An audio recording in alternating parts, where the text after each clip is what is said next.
What if I told you that the so-called gold standard of healthy eating, the Mediterranean diet, might not be as perfect as you've been led to believe? And what if I told you that the U.S. News & World Report ranks keto as the #1 diet for fast weight loss, but still refuses to give it full credit because of outdated, debunked fears? Today I'm breaking down the real science behind these diets, how they impact your metabolism, blood sugar, and long-term health, and most importantly, I'll show you why keto is a better choice for weight loss, insulin resistance, and metabolic health. And stick around because I'll also give you a hybrid approach that lets you get the best of both worlds without the blood sugar roller coaster. And if you have a doctor who just loves the Mediterranean diet and demonizes keto, share in the comments your personal experiences. Let's start with the basics. The Mediterranean diet is often praised because it emphasizes whole foods like olive oil, fish, nuts, seeds, vegetables, and yes, grains and fruit. The keto diet, on the other hand, focuses on keeping carbs low, using under 50 grams per day, which forces your body to burn fat for fuel instead of glucose. It prioritizes meat, eggs, healthy fats, and non-starchy vegetables while minimizing carbs, even from so-called healthy sources. On paper, both diets sound great, right? You have whole foods, quality fats, and some vegetables. But there's more to it than meets the eye. Let's talk about the not so talked about problem with the Mediterranean diet. And that problem is excessive carbs. And now let's talk about what those sources of excessive carbs are. Number one, whole grains, because they still spike insulin and glucose. Just because a grain is whole doesn't mean it won't spike your blood sugar. Studies show that even whole wheat bread can cause a glucose and insulin spike nearly identical to white bread. If your goal is fat loss or reversing insulin resistance, that's a huge problem. Number two is fruit. Yes, fruit, which is not always as healthy as you've been told it is. Mediterranean diets emphasize fruit, but too much fruit equals too much sugar. Yes, fruit has fiber, but an apple still contains 19 grams of sugar, not much different than a candy bar. This constant glucose spike triggers insulin, which is the hormone responsible for fat storage. Number three, the fat misconception.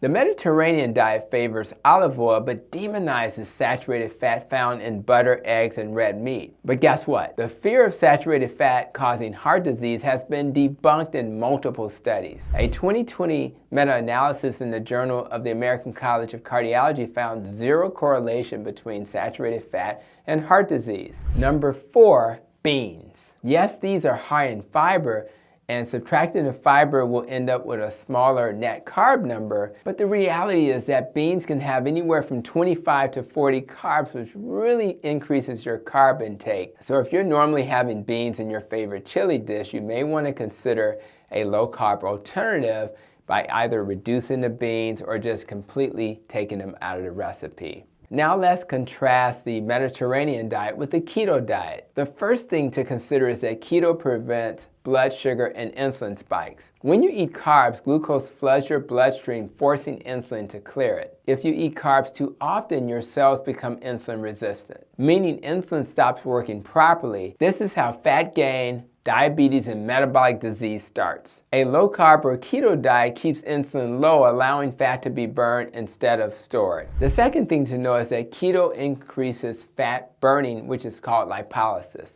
The Mediterranean diet still relies on glucose for fuel, meaning fat burning is limited. Keto switches your body to fat burning mode, or ketosis, increasing fat breakdown for energy. A 2019 study in Nutrients found that low-carb diets burn significantly more fat compared to low-fat or Mediterranean diets. The third concept.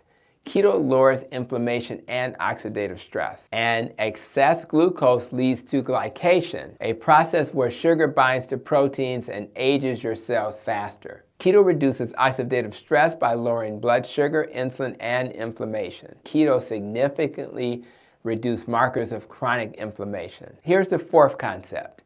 Keto improves brain function and mental clarity. The Mediterranean diet relies on glucose for brain fuel, leading to energy crashes and brain fog. On the other hand, on a keto diet, the ketones are a cleaner fuel for the brain, improving focus, memory, and even reducing the risk of neurodegenerative diseases like Alzheimer's. Now, before the Mediterranean fans come down on me, let's be clear. If you feel great on a Mediterranean diet, and your blood sugar, weight, and energy are optimal, keep doing what you're doing. But if you still struggle with fat loss, cravings, or blood sugar spikes, feel hungry all the time, have insulin resistance or prediabetes, then a low-carb version of the Mediterranean diet might be better. All you have to do is cut out the grains and the high-sugar fruits. Keep the olive oil, fish, nuts, and veggies. Add in more animal-based proteins like steak, eggs, and butter. I call it Keto Mediterranean, best of both worlds. So let's recap. Keto versus Mediterranean. Which is better? For rapid weight loss, keto wins. For reversing insulin resistance, keto wins. For brain health and mental clarity, keto wins. For long-term metabolic health, keto wins. And here are my final thoughts. If what you're doing is working, stick with it. But if you're stuck, consider making a switch to low-carb keto or even carnivore. Because at the end of the day, my goal is to help you achieve metabolic health, not just follow the latest food trends. So do me a favor, drop a comment below, share with me which diets you have tried and which have worked the best. Make sure to hit the like and subscribe button if you found this video helpful, because I'll always be here to help you protect your nest and achieve real health.